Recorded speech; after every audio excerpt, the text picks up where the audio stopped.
সময় আসলে কি বলবে, সময় বলছে যে পাঞ্জাব কিংস এবং রয়্যাল চ্যালেঞ্জার্স বেঙ্গালুরু প্রথম কোয়ালিফায়ারে মুখোমুখি হতে যাচ্ছে। মানে এমন দুটো দল, যে দুটো দলকে নিয়ে আপনি শুরুতে যে বলছিলেন আইপিএল এর প্রসঙ্গ যখন আসে যে আরসিবি বোধ করি সবচেয়ে মানে ট্রফির জন্য পাগল একটা দল, বাট আমি বলবো এরপর যদি দ্বিতীয় কোনো নাম আসে আমার মনে হয় পাঞ্জাব কিংস, মানে প্রীতি জিন্টার পাঞ্জাব অবভিয়াসলি।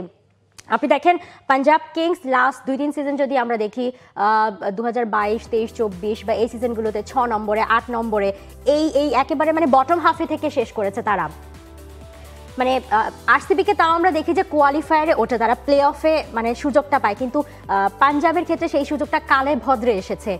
তো সেইখান থেকে এইবার পাঞ্জাব কিংস মানে একদম দেখেন অকশনের মঞ্চ থেকে তারা সবচেয়ে বেশি মানে টাকা নিয়ে বসেছিল, সবচেয়ে কম প্লেয়ার রিটেইন করে তারা অকশনে সবচেয়ে বেশি টাকা নিয়ে বসে, এবং সেই অনুযায়ী তারা এই যে শ্রেয়াস আইয়ারকে তারা নিয়েছে, এটা তাদের একটা বড় মানে দান ছিল, এবং সেই সাথে তারা দলকে যেভাবে গুছিয়েছে সেই তারপর সিজনের শুরু থেকে খেলে কনসিস্টেন্ট পারফরমেন্স করে Punjab Kings was the first team to qualifier 1।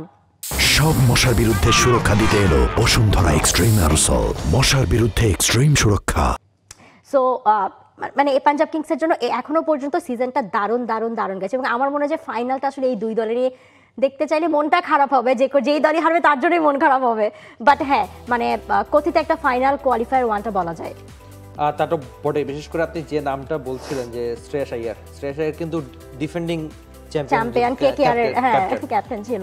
তো তাকে কেন যে কলকাতা, হয়তো আর্থিক কারণে বা নানান কারণ থাকতে পারে যে কেন কলকাতা তাকে রাখেনি দলটা এবারও ভুগেছে। আর অন্যদিকে এই যে প্রীতির দল তাকে নিয়ে কিন্তু বাজিমাত করে দিয়েছে, ব্যাট হাতে অবিশ্বাস্য। আর এই শ্রেয়াস আইয়ারের একটা সমস্যা ছিল যে শর্ট বলে, কিন্তু সেই শর্ট বলে এখন তিনি এবারে আইপিএলে যেভাবে খেলছেন অবিশ্বাস্য বটে। আর এই টুর্নামেন্টে এখন পর্যন্ত তার ব্যাট একদমই কথা বলছে, তার ব্যাটিং গড় হচ্ছে 514 রান করেছেন, তার ব্যাটিং গড় 50-এর বেশি, স্ট্রাইক রেট 171। কি দারুণ একটা টুর্নামেন্ট কাটাচ্ছেন এখন পর্যন্ত। আর আপনি একটু আগে প্রীতির কথা বললেন না, মানে প্রীতি জিন্টার নিয়ে একটা গল্প আমার হুট করে মনে পড়লো আর কি। খুব সম্ভবত 2009 আইপিএলে, তো আইপিএলটা তখন সাউথ আফ্রিকাতে, তো ইন্ডিয়ান প্লেয়াররা তারা আবদার করছিল যে তারা ইন্ডিয়ান খাবার খাবে। তো সাউথ আফ্রিকাতে তো হয়তো ইন্ডিয়ান খাবার পাওয়া যায়, কিন্তু চাইলে যে আপনি প্লেয়াররা তো মানে যখন চাইবে তখন খাওয়াটা কঠিন, তো তারা হচ্ছে পরোটা খাবে আবদার করছিল। তো প্রীতি জিন্টা তো তখন হয়তো অনেক বড় তারকা, মানে আপনি যদি বলিউডের প্রেক্ষাপটে, তো সে নিজে নাকি 35 থেকে 40টা পরোটা নিজে বানিয়ে প্লেয়ারদের খাওয়ায়। মানে খেলাটার প্রতি বা ক্রিকেটারদের প্রতি তার এত ভালোবাসা, এত নিবেদন। তো আর আপনি যদি আরসিবির কথা একটু আগে বলছিলেন না যে সবচেয়ে বেশি লয়াল ফ্যান বেস একদম তাদের, মানে প্রতিটা ম্যাচে হাউসফুল থাকে। আর বিরাট কোহলির কথা, একজন ক্রিকেটার কি না পেয়েছেন, মানে তার ক্যারিয়ার যদি আপনি চিন্তা করেন যে ওয়ানডে, টি20 বিশ্বকাপ, চ্যাম্পিয়ন্স ট্রফি সব কিছু জিতেছেন, কেবলমাত্র এই আইপিএল ট্রফিটা ছাড়া। তো এবার যদি হয় তাহলে খুব একটা খারাপ হবে না। আর অন্যদিকে প্রীতি জিন্টার দলও যদি জিতে, আমার মনে হয় ক্রিকেট ফ্যানরা অন্তত খুব একটা মাইন্ড করবে কেউ না, আইপিএল ফ্যান, ক্রিকেট ফ্যানরা কেউ আসলে ফাইনাল নিশ্চিত করতে হবে। একদমই তাই। এবং আপনি প্রীতি জিন্টার কথা যে বলছিলেন, আমি একটু যোগ করতে চাই, মানে তিনি যে নিজ হাতে মানে পরোটা বানিয়ে খাইয়েছেন, মানে এটা অবিশ্বাস্য একেবারেই না।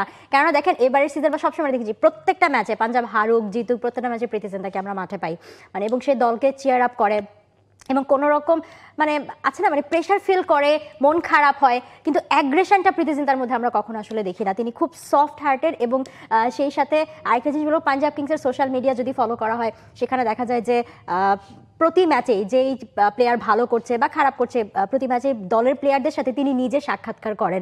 নর্মালি আমরা দেখি যে টিমের একজন প্রেজেন্টার থাকেন, তাকে দিয়ে আসলে এই সোশ্যাল ইনসাইটসগুলো করা হয়, but Preity Zinta as a team owner তিনি নিজেই আসলে সোশ্যাল ইনসাইটগুলো করে থাকেন এবং আড্ডা দেন প্লেয়ারদের সাথে। সো প্লেয়ারদের সাথে এবং পাঞ্জাব কিংস দলটার প্রতি মানে প্রীতি জিন্টার কতটা আসলে ভালোবাসা, কতটা আবেগ, এটা আসলে বোঝা যায়, একেবারেই বোঝা যায়। তো শুভকামনা থাকবে রয়্যাল চ্যালেঞ্জার্স বেঙ্গালুরু এবং পাঞ্জাব কিংস দুটো টিমের জন্যই, দুটো টিমের হিউজ ফ্যান বেস, এবং পুরো আইপিএল ফ্যান বেস আসলে চায় যে এই দুটো টিমের হাতে অন্তত ট্রফি দেখতে। বাট দেখা যাক আসলে কার হাতে ফাইনালি ট্রফিটা ওঠে। কোয়ালিফায়ার 1-এ মুখোমুখি হয়ে যাবে, এবং আইপিএল এর পর্দায় সরাসরি আপনারা দেখতে ভুলবেন না এই exciting match. For more updates, subscribe to our YouTube channel and click on the bell icon. Follow us on Facebook and Instagram. Download T-Sports app to enjoy exciting games and highlights. Visit tsports.com.